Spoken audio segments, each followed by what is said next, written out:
So what are some of the things that that people do that make their sales cycle longer? Because there's a lot of tips out there that are like how to speed it them up. up, but that doesn't seem to work that way. Yeah, the funny thing is, a lot of me feels like it's speeding up sales cycles is almost like it's a term where you're chasing something you can never get.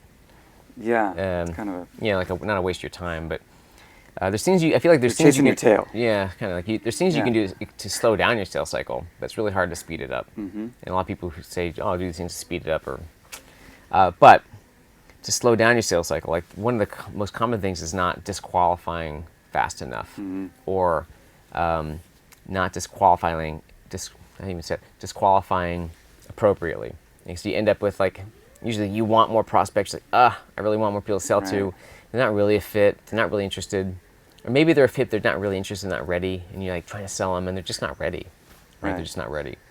So that's the one. shoehorn method. Yeah, the shoehorn method, and they end up it's just wasting your time versus kind of like getting to know them and what's your problem and kind of what the right time frame is and the buying process, and okay, maybe it should be next year, or if that neediness often is like, I want them now.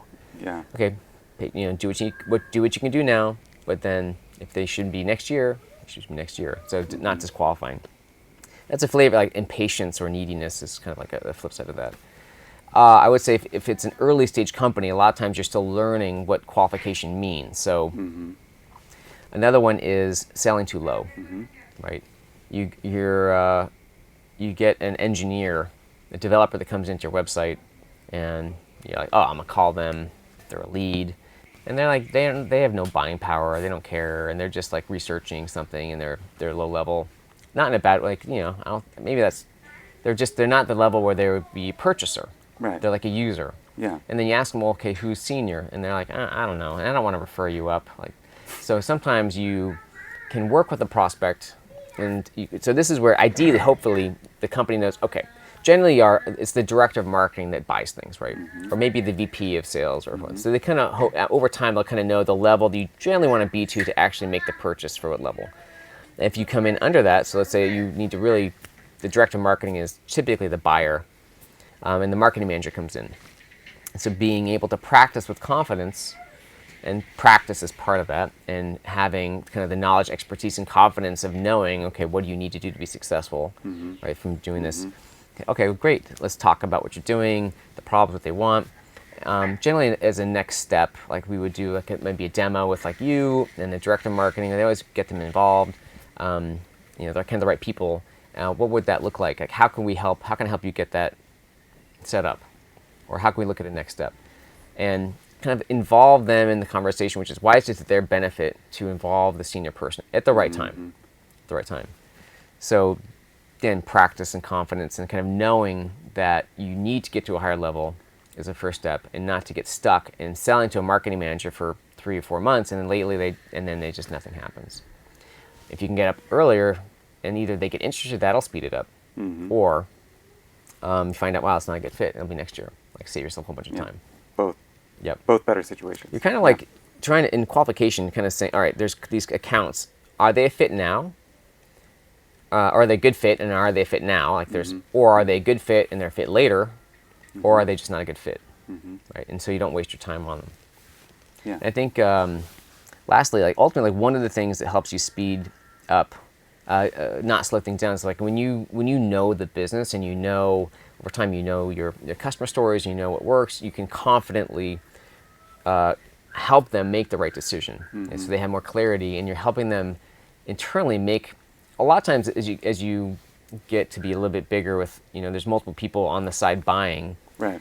It's not that you sell to everyone. You're really giving you're finding someone in the company who wants this, and then kind of your coach, right? And they're actually trying to get their people sold, right? So it could be the marketing manager who really wants this, and they're trying to sell their director of marketing, and you're helping that person sell internally.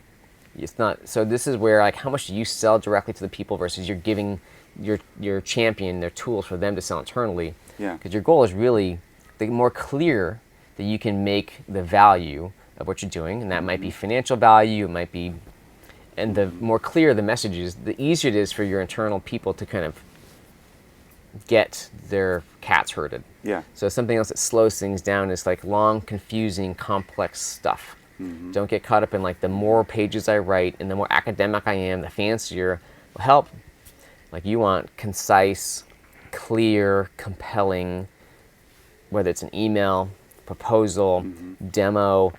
People don't have time to like fuss around on stuff. So Yeah, and because you have done these deals before, you know basically what it's going to look like. So that that Ideally, person yeah. that's your coach, they may not, they don't, it's not their job, and they may not know what needs to happen next. So you're really helping them. So like, yeah, because if you take can, the next steps if you that you can know give that they're them gonna need to information do. like, here's how long it takes to kind of like buy, and then if you, okay, you want to get up and running in 12 months, well, Yeah. usually it takes us like 3 months to kind of go through the purchase process, and Yeah. it takes 2 months to do the implementation, it takes X, Y, Z, and you're giving them a roadmap to success. Right. So they can sell internally.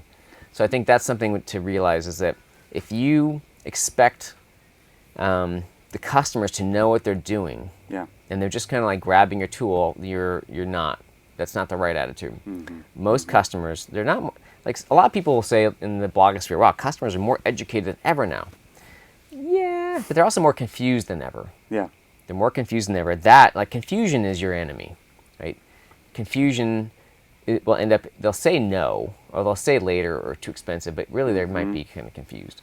So when you can create clarity for them, that will always help. It could be the process, the steps, how you're different, the pricing, the value.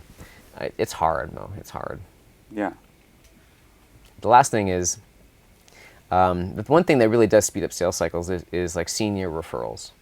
So anytime you can go in from the top, that's why you can start high, whether outbound, inbound, try to get high when you can.